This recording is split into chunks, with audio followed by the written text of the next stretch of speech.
a very good day to you all. If this is the first time you're joining an EOS seminar, the EOS Ethics Organization and Society Research Cluster is a James Cook University Business School Research Cluster, where we're quite interested in the, in the subject of ethics and how it relates to organizations. But broadly, we're also interested in how researchers can do good research, can be successful and navigate their research within the ethics, accountability, governance spaces, right? So today we have a very peculiar seminar that speaks directly to our journey as a researcher, as an academic pursuing knowledge production. So this webinar will be recorded for publicity purposes. You'll be able to ask questions at any point. You just need to use the Q&A button, please. And then these questions will be taken at the end of the presentation. Right at the end of the seminar, you would be able to complete a satisfaction poll and survey, and we'll be glad to know what you think. I don't think there would be any technical issues, but if there are any, you can also let us know using the chat button, and we'll pick it up from this end. So I'm very delighted to introduce and welcome Associate Professor Florian Gibretta, who is Associate Professor in Accounting at the Birmingham Business School, University of Birmingham. His research lies in two key areas. He examines accounting, accountability, and control practices in public and not-for-profit sectors, but also is very keen on issues relating to recruitment, diversity, social mobility, and professional socialization at accounting firms. His research has been published in a range of international journals, including AAAJ, British Accounting Review, and CPA, as well as European Accounting Review. So without further ado, I'm very delighted to welcome you, Florian. You have the floor. Thank you very much. Thank you, Emmanuel, for this very kind introduction, and thanks also for inviting me. Yes, so it's a slightly, I think Emmanuel used the word peculiar, slightly strange topic for a research seminar, but the reason why I'm talking about this, about rejection, failure, and success in academia, are twofold. I think firstly, it's because it's an important topic that we probably don't talk enough about, and secondly, it's also a topic on which I've got quite a lot of expertise. I thought it may be good to share some thoughts on this. I'm just going to share my slides. I hope you can see that okay. Yes, we can. Excellent. So I don't know if you're on social media, like on LinkedIn or Twitter or other platforms. Whenever I go there, I see a lot of messages like this. Oh yeah, I'm half the posts seem to be starting with, I am delighted that my paper's been accepted, that I've won this big research grant. I'm sort of honored that I've won a best paper award, or I'm truly humbled that my citation count has reached like 100,000 or something like that, or that I've been asked to join an editorial board, etc., etc., etc. So there's a lot of like this. You're sort of almost inundated with like messages of success. What I very rarely see on LinkedIn or other social media platforms are messages like this. Oh, my paper's just been rejected by this journal. And actually, by the way, it's previously been rejected by this journal. And before that, by that and that journal. Or I haven't been asked to join an editorial board, or I've just had a funding bid rejected, or I've written this paper, I've published this paper 2 or 3 years ago, which I thought was really, really good, and nobody seems to be citing it, etc., etc., etc. So you get very, very few messages about the lack of success, let's put it that way. And it's not just social media either. If you look at academic CVs or resumes, about the bios or the profiles we put on our websites and things like that, they all tend to highlight success and achievement. So you talk about positions achieved, like papers published, research grants won, etc., etc. But they never mention that we're also having unsuccessful job applications, that we're getting papers rejected, that funding bids fail. And perhaps I'm not sure if you've seen that, but a little while back, people start like a small number of people started to share CVs of failure on their social media, where they actually sort of highlighted that they're getting lots of papers rejected, they're getting rejected from lots of job interviews. So, but that seems to be very much the exception to the rule and more of a niche feature. So uh, we have a lot of messaging about success, and we're sort of overwhelmed by all this information. Oh, this person got a paper accepted, this person had a big funding bid accepted, etc. But the reality is, of course, that reaction is much more common than success. If you like quite a few journals, they publish uh, acceptance rates of submissions to those journals. And very often, 90% or more of submissions are rejected by especially leading academic journals. Uh, Often 90% plus of applications are rejected by many research funding calls. And of course, if your university advertises a job, certainly in so I'm based in the UK. Whenever we advertise a job, we get maybe 50, 60, 70 applications for one job. And of course, only one person will get that job. So again, you've got very, very high rejection rates, and so on and so on. So something doesn't really add up here. So success is very, very visible. Like we hear about it all the time, but in reality, it's very, very rare. And rejection and failure are much more common. In fact, in many ways, they're the norm of academic life, and they happen to everyone.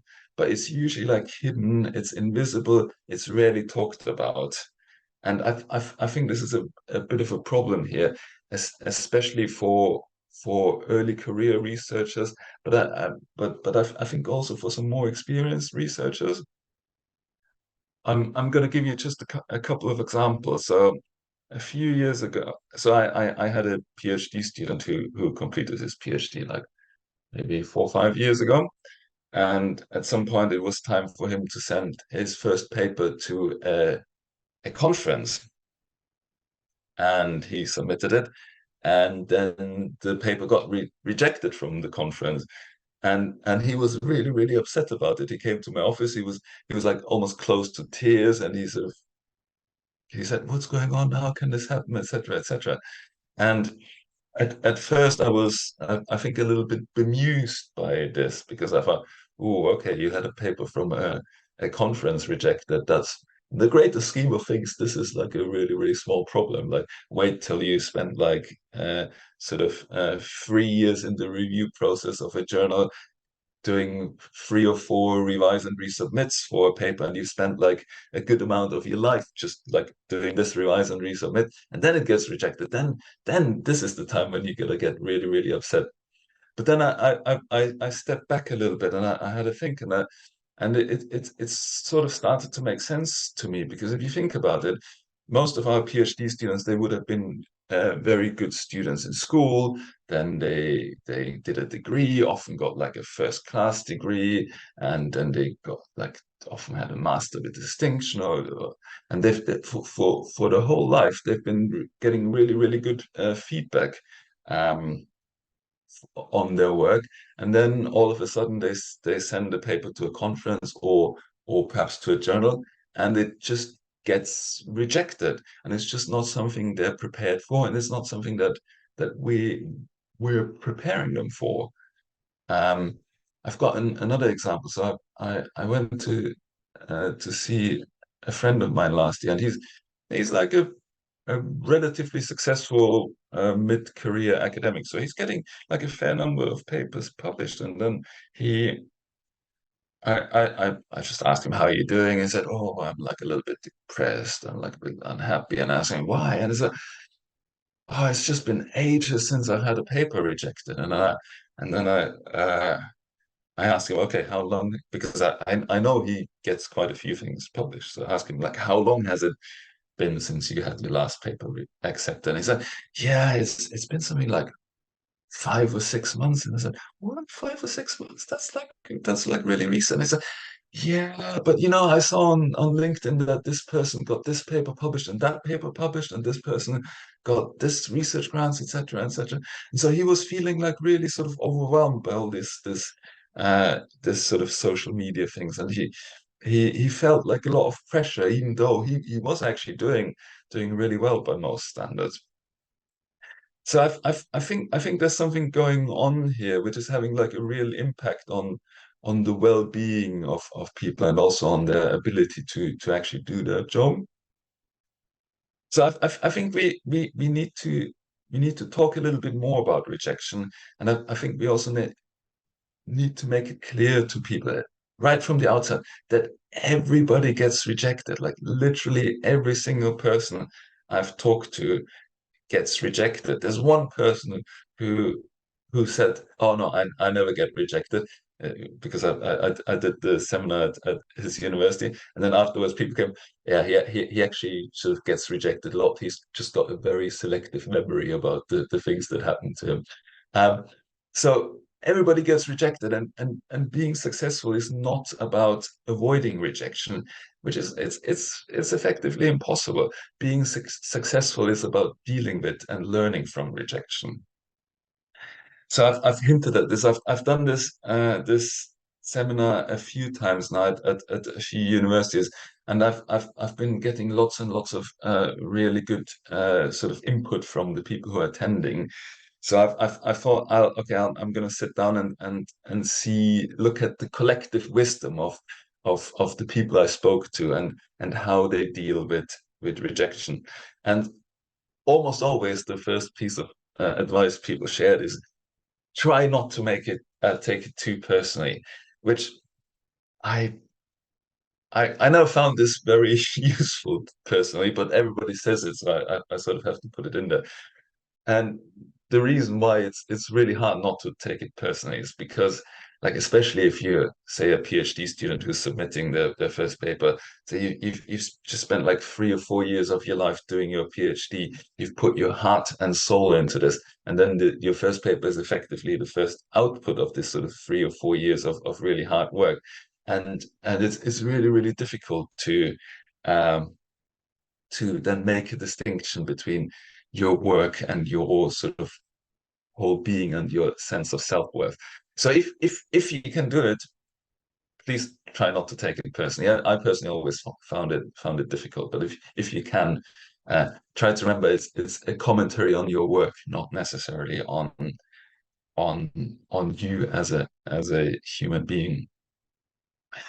The next step is to try to understand what's going on. So I think our natural reaction, including mine, is when I get a paper rejected, I look at the reviewer comments, or if it's a desk rejection, just the editorial letter, and my natural reaction is like, oh, you just don't get it. Like it's like, oh, like the reviewers are stupid, they're idiots, they don't know what they're doing. And I think this is, we're almost naturally predisposed towards that. And I think that's fine as a first reaction, but it's not a very helpful one, because realistically, for the most part, the reviewers, they sort of picked on the basis of their expertise. They know what they're doing. They usually have interesting and helpful things to say.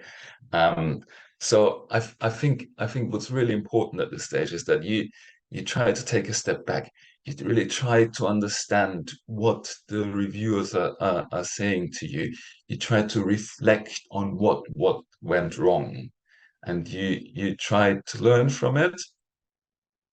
So I'm just going to give you one example. Like the very first paper I ever submitted to a journal. It was rejected. It was first given a revise and resubmit, and then I revised and resubmitted it, and then the paper got rejected. And yes, at first, obviously, I was thinking, okay, the reviewers, they don't know what they're doing.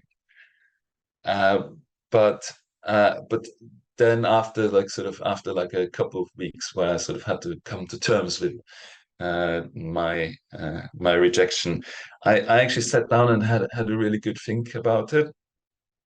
And at some point, I realized that when I was when I was revising the paper and when I was sort of, especially when I was writing the responses to the reviewer comments, I think some reason I tried to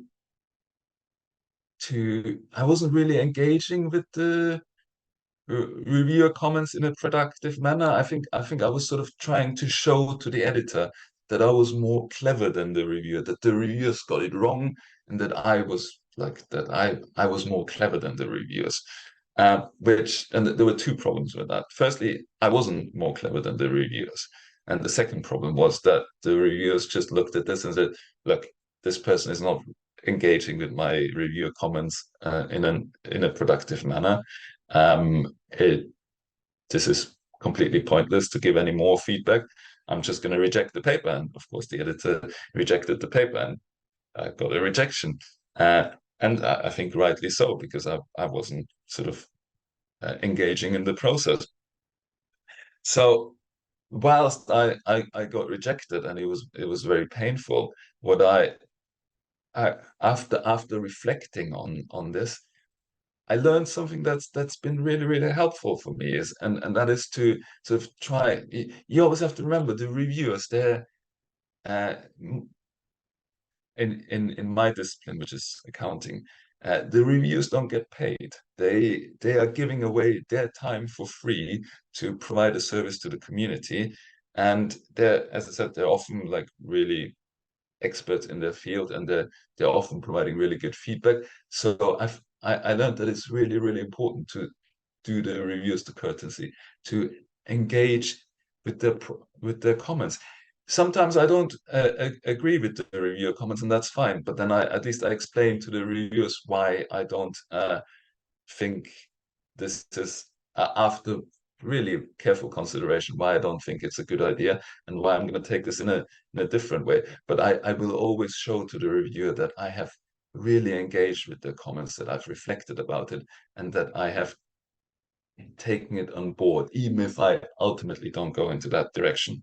And that's really served me very well, which sort of led me to this slightly cheesy graphic here, which I'm not generally a fan of cheesy graphics, but it really helped me. This particular rejection really helped me to then sort of do better in subsequent submissions of this and other papers.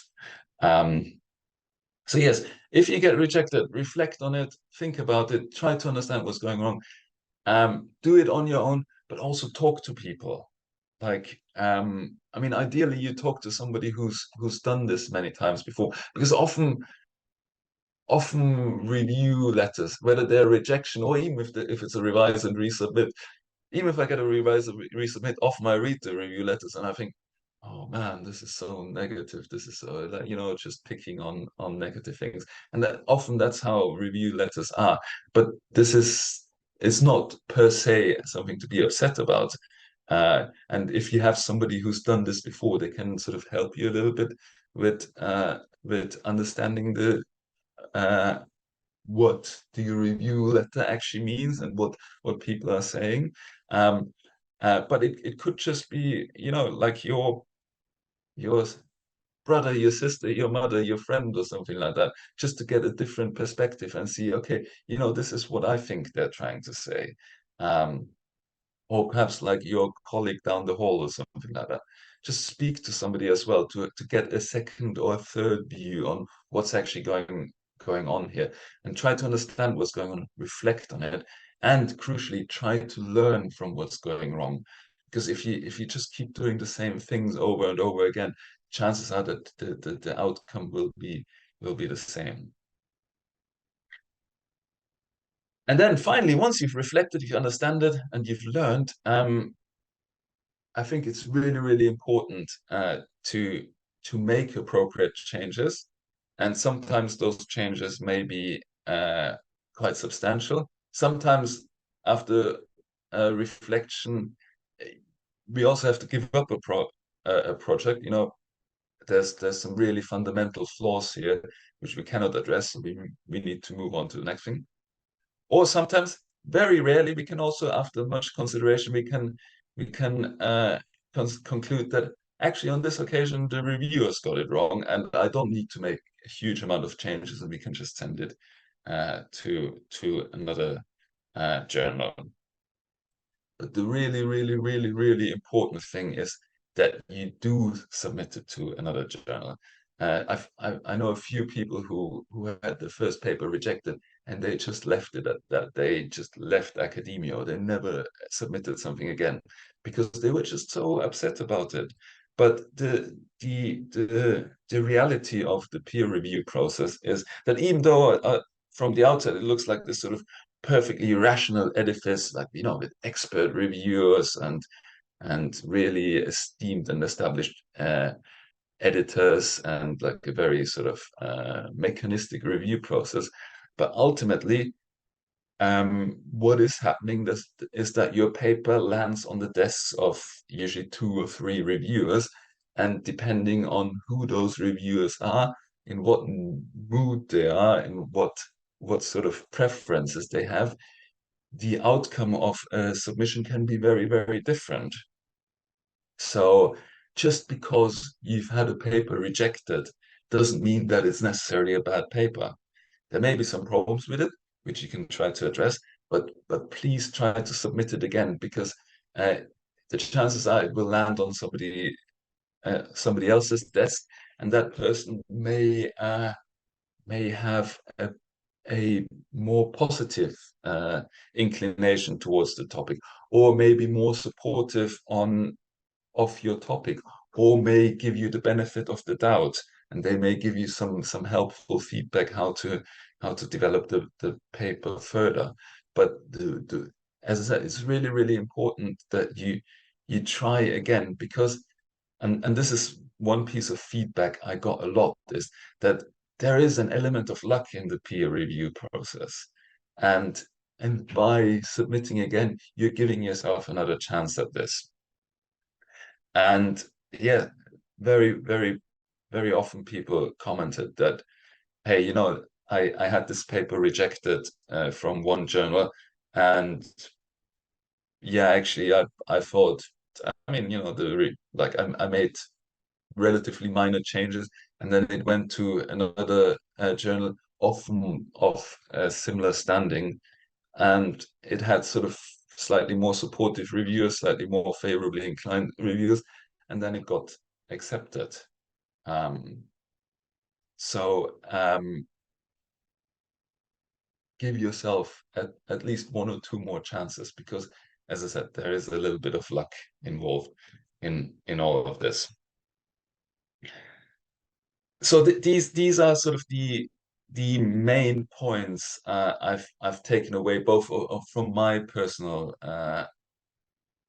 experiences of rejection and dealing with it and learning from it, but also from, by now I've done this seminar maybe 10 times, and like a lot of people have commented on this, and these seem to be the things that have, for the most part, worked for them.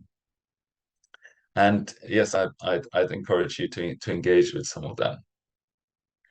But uh, the the other thing I wanted to say is that sort of the having an academic journal article rejected from a journal, this is the sort of perhaps the most high profile or the most talked about way of failing in academia. But I think it's by far not the only way of failing in academia. And there's just a couple of other types of which I think are failures that can happen in academia. that I wanted to talk about, and partly because it can happen even to people who look quite successful on the face of it. And I think the first one I wanted to talk about is instrumentalism. So I'm based in the UK, where there is a lot of emphasis, especially in business schools, on performance measures like the number of articles you get published, the ranking of the papers you get published, etc., etc. And yeah, often careers are so, or like often promotions and appointments by some universities, not all universities, but some universities, they're very heavily driven by these types of metrics, also perhaps like citation metrics, etc., etc. And this has resulted in some of my colleagues taking a very what I call instrumental approach to to academic work, and that is that if you think about it, the an academic journal and a publication is in ultimately it's a means to an end. It's a way to distribute your work. But what is important is your work, your ideas, what what difference your research can make to knowledge and ideally also to the wider world. But I think in some cases the getting publications has become an end in its own right. So people people are becoming more interested in the publication itself, the rating or the ranking of the publication and the number of publications, rather, and they're starting to forget about what is my work actually about? What is it that I'm trying to do here? And what is it that what is the impact on either knowledge or practice that my work is trying to have? So I think whilst it's of course important to, if especially if you're in an environment that is very much driven by these performance measures, while it's important to sort of make sure you tick the boxes and you sort of um, uh, you fulfill the things that are asked of you. I think it's also really important that that's not all we do. That there must be like a deeper meaning to the things we do with our research. That there must be a purpose to research beyond just having a list of publications or especially of certain rankings and things like that. So that's one thing I wanted to talk about. And the other thing is, so we're all lucky to be working in an area that can be super interesting. Like I know so many people for who are really committed to research, who really enjoy doing their research, who are really excited about it, and who get really passionate about it. And that's really great, because it means that we have a job that we enjoy, that we're invested in.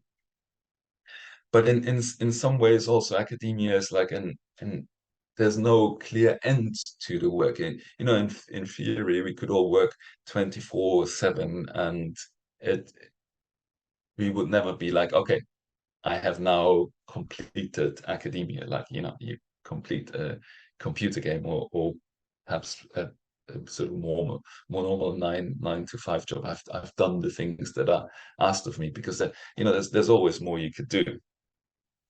So I think that sometimes there's a danger that, partly because we enjoy what we're doing, that we forget about other things that are important, and often these things are like our family, our friends, and the people we care about, but also importantly the people that care for us.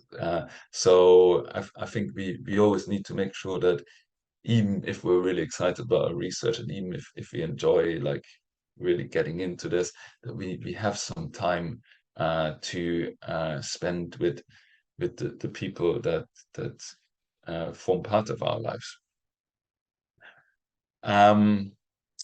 Okay, so I've talked a lot about rejection and failure. This is all a little bit depressing. So to conclude, I wanted to talk a little bit about success, and in particular about what it means to be successful in academia. Um, so certainly, again, I'm based in the UK, and historically, there's been a very narrow notion of what it means to be successful in academia. So generally, it is go and do a PhD program at the most prestigious possible university you can get into, then finish your PhD, like publish a lot of papers that ideally in the most prestigious journals possible, get a job at a really prestigious university, and then ultimately become a professor at a very prestigious university. And and this works really well for some people. So I know one or two people who like they're really doing this. They get lots of really good papers. They get a job at a really prestigious university, get promoted, etc., etc. And they're very happy with that, and that's fine. But for most people, this is not necessarily what what what makes them happy. That's not necessarily what they're necessarily really good at. And I think what is important that we start to recognize, and I think this is happening a little bit, but perhaps not sufficiently yet, that there's many other ways in which you can be successful and also happy in academia. So some people like, okay, you know, I've done a PhD, I've published some papers, but actually maybe I'm much more excited about the teaching. So maybe this is what I really want to do, and this is what I'm that makes me happy, and this is what I feel like it really gives me the satisfaction that it's the thing that I want to do. Or there's some people who think maybe, oh, I'm actually really good in sort of disseminating academic knowledge beyond the academic community. I'm really good at engaging with like private companies or politicians or policymakers or or NGOs or things like this. And this is that I really enjoy, and this is where I can really make a contribution. And I think all these things uh, are really valuable too.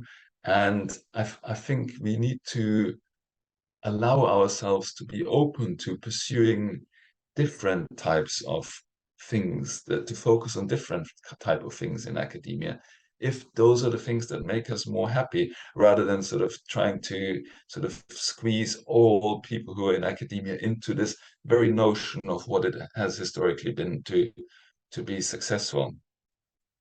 And the encouraging thing is that in the UK, this is starting to get recognized a little bit more in universities. I don't know what it is like in other countries, but I recently read in so, for example, at the University of Birmingham, we've got sort of the traditional research and teaching career track. We've got an education career track, which is more teaching focused, and I think there's also talk now to have an impact and engagement career track. Um, and I recently read in Times Higher Education that apparently 20% of newly appointed professors in the UK were on a teaching track. So the universities are becoming more supportive of these types of careers, which I think it's encouraging, and it allows people to then really focus on the things that they enjoy, they're good at. Which, as I said, for some people it's research, for some people it's more teaching, for other people it's other things. And universities are very diverse organizations, and in my experience, there's if people are passionate about things and they're good about certain things, there's usually a space for them in universities to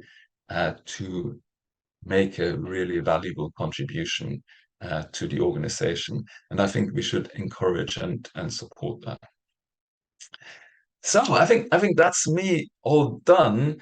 Just to conclude, I've got some questions for you, perhaps to get debate and conversation started. Just perhaps some of you are happy to share their experience of rejection and failure and how you respond and what you learned from them. And I think I'd be also really interested to hear what success means to you. Thank you very much. And yes, if you have any questions, please go ahead. Thank you very much, Florian, and very insightful comments. I was going to ask as a starter question in terms of what you consider to be a successful or who is a successful academic.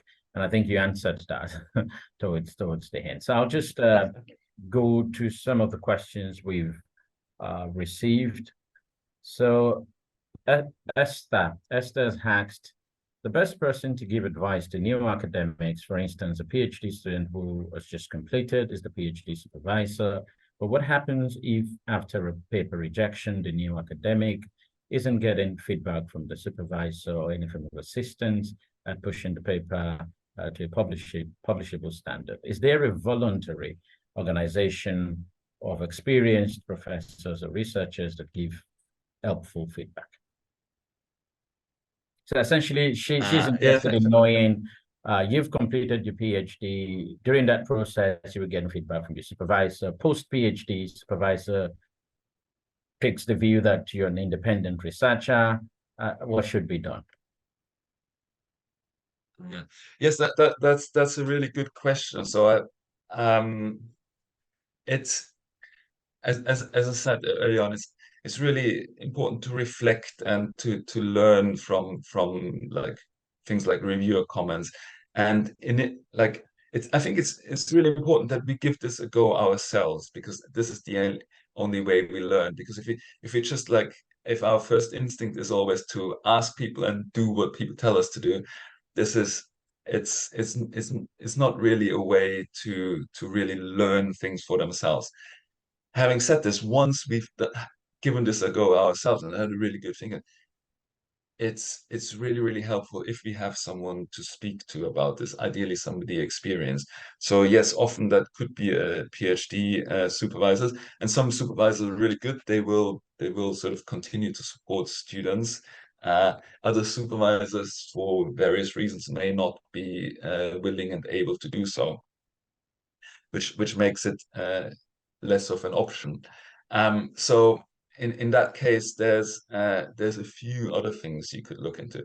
One thing is, during your PhD journey, you're likely to have made some contacts amongst other PhD students, or perhaps even some other academics. So if you've perhaps at the conference or perhaps at the meeting or so, if you've struck up a bit of a relationship with a PhD student or like another academic, you could kindly ask them to give you a little bit of advice, or just to have a look at the review comments. And not everybody will say yes, but some people will probably say yes. And the other thing is, so some organization, if you have an academic job, again, you could approach your colleagues in the department. And the other thing is, some academic organizations, they have mentoring schemes for early career researchers.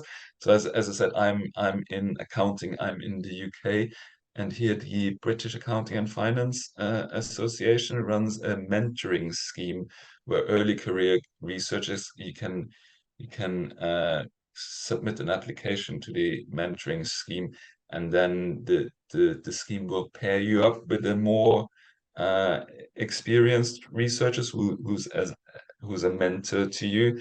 And ideally this mentor, that will be one of the tasks the mentor could do. They could give you some feedback, they could give you some advice, etc., etc.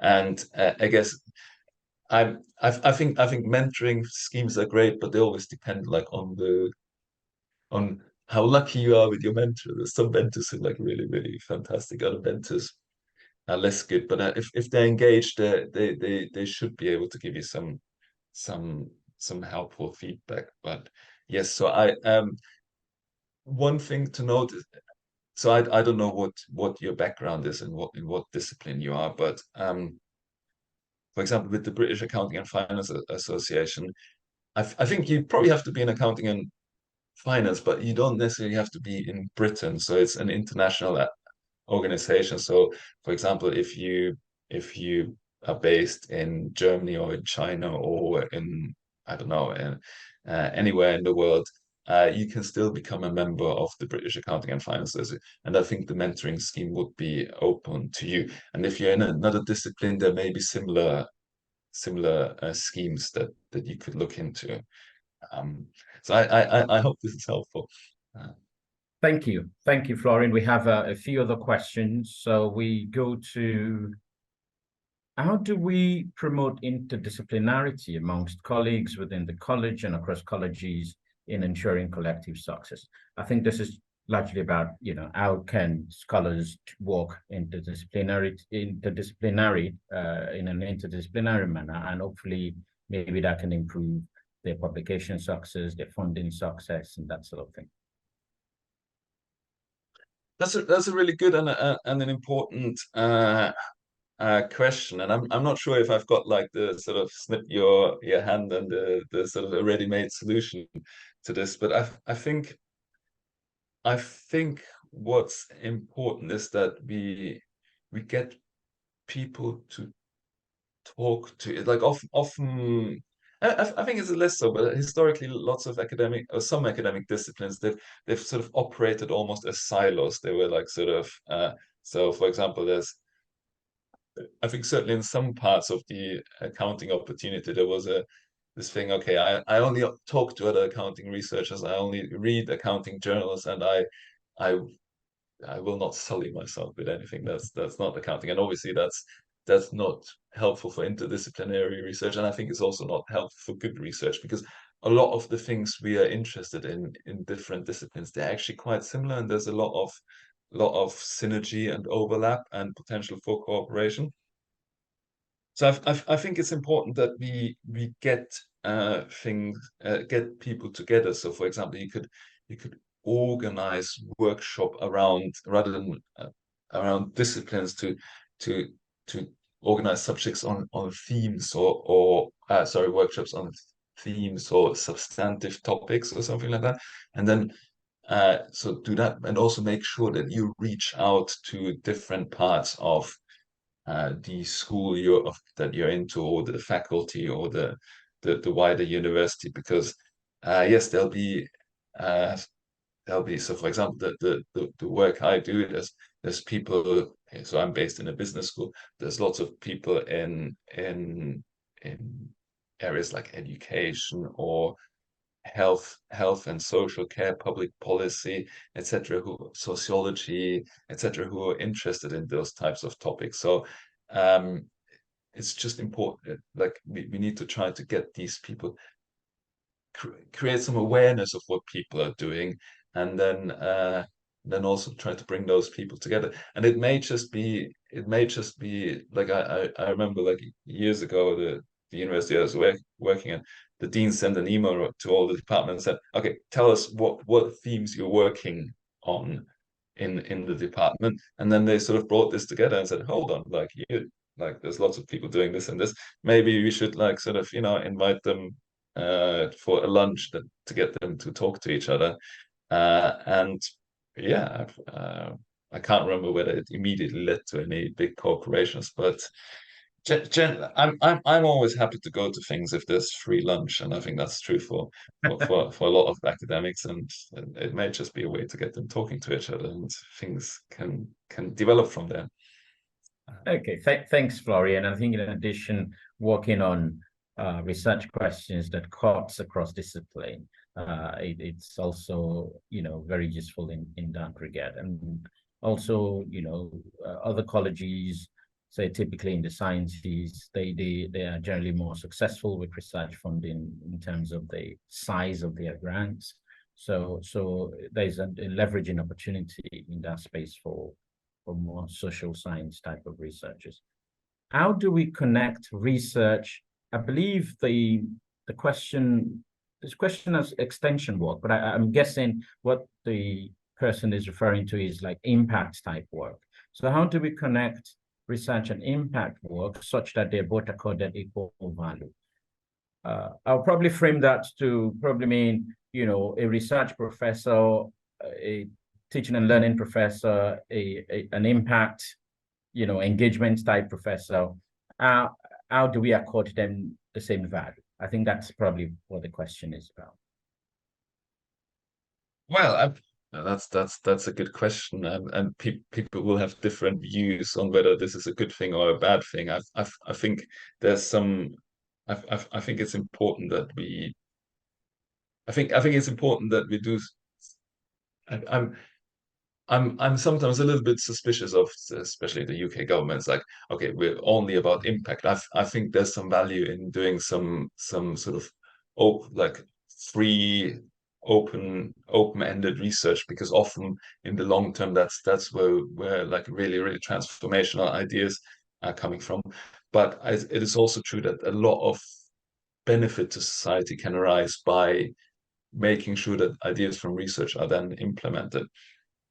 And um, again, I'm based in the UK and I'm speaking from a UK perspective. And in many ways, the UK government runs this research assessment exercise, as part of which about, I think, half or a bit more than half is based on publications. But I think a, a quarter and potentially soon more are based on what they call impact.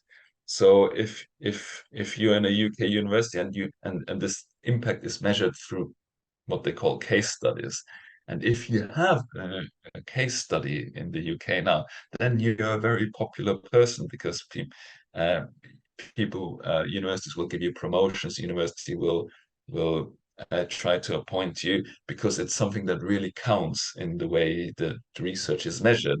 So I think from a sort of promotion and appointment perspective, impact has become really powerful now. I think that perhaps if you go to some academic conferences, people are still more impressed if you've got like lots of really well respected papers. But things like this. So this has changed very recently. Until 10, 15 years ago, nobody was really talking about impact. Now it's making a big. So I think it's a little bit of a slow change that is gaining traction, and in some ways, like the promotions and appointments, it's become really big already. And I think in due course, perhaps it will also give you sort of more street cred at a conference. But maybe that's overrated anyway, because ultimately. Thanks, Florian. There's another question about data. How do you deal with the issue of data getting outdated if your paper keeps getting rejected? This is a question from Folajime. Okay, so I mean here I need to declare an interest. I'm a qualitative researcher where this is not as much of an issue for me, but I understand that it can be uh, a an important issue if you're doing more quantitative But work. think Um, about you collected interview data, say 3-4 years ago. You've been trying to publish, it's not coming through. What can be done? yes, so for in qualitative research is very rarely an issue, because partly there's an understanding that it takes perhaps a lot of time to analyze the data, to develop the data with reference to theoretical frameworks, and it's somewhat less often like if you're getting a quantitative paper to review where they say, okay, you're getting it now and it says we're looking at stock market data from 2010 to 2018 or something like that. It's sort of the really obvious question to ask, hey, why do you stop in 2018? Whereas if you have interviewed data and it's like a few years old, it doesn't necessarily.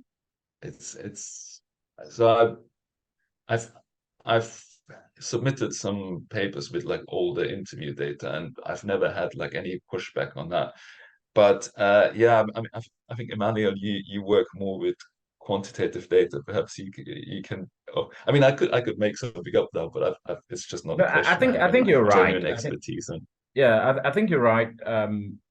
We also have experience of, working on pretty old data, both qual and quant. And you're right, it may be less of an issue, but I think in some qualitative works as well, you can find situations where, especially if it's, say, going on to the fifth, sixth, seventh year. But I think the key point to then argue would be as the phenomenon changed. So the phenomenon you've observed. So say, for instance, you know, say CSR data or say something diversity, but diversity data, as that phenomenon changed over the years. If you're able to argue that it hasn't, I think that's one option of convincing reviewers. Potentially another option is doing additional data collection, which could be like the phase one and then the phase two of that data. And that could mean you're writing a slightly different paper, at least in terms of the methodology, where you would probably then argue that you observed the phenomenon over a time period and you did confirmatory interviews at the end of the time period. That's sort of, what would typically look like a panel data in quantitative research. So I think these are perhaps some of the nuances one could explore. We have quite a lot of questions. It looks like I may not take everything, but I'll ask you this one. Any suggestions on improving your number of citations? Oh. um, yes, so there's a few things you can do. I'm not the world's greatest expert on this, but I I once went to a workshop on that topic where I can sort of vaguely remember things, but I think one thing that is important is that make sure that the title of your paper and the abstract of your paper, that they really sort of bring out the areas or the issues you're addressing, because this will come up in like in Google Scholar searches and things like this.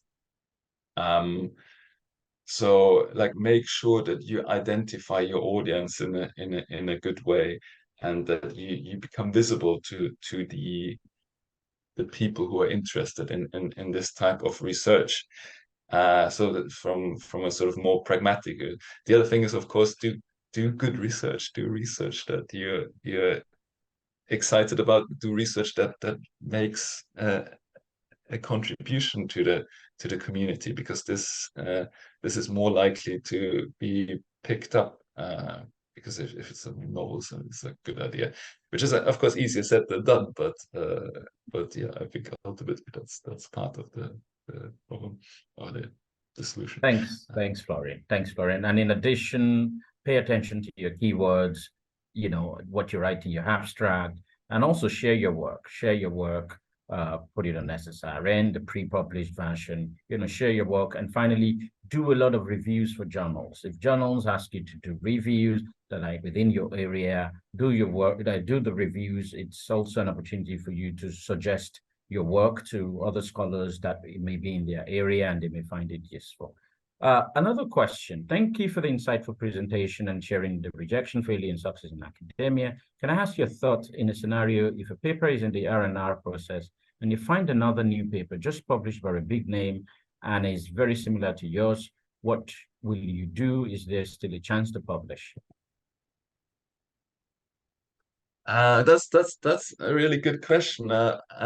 It's not something that's happened to me before, but and again, this is maybe slightly different from a qualitative and quantitative research perspective. Like as a qualitative researcher, it's very unlikely that it would be making very, very similar arguments.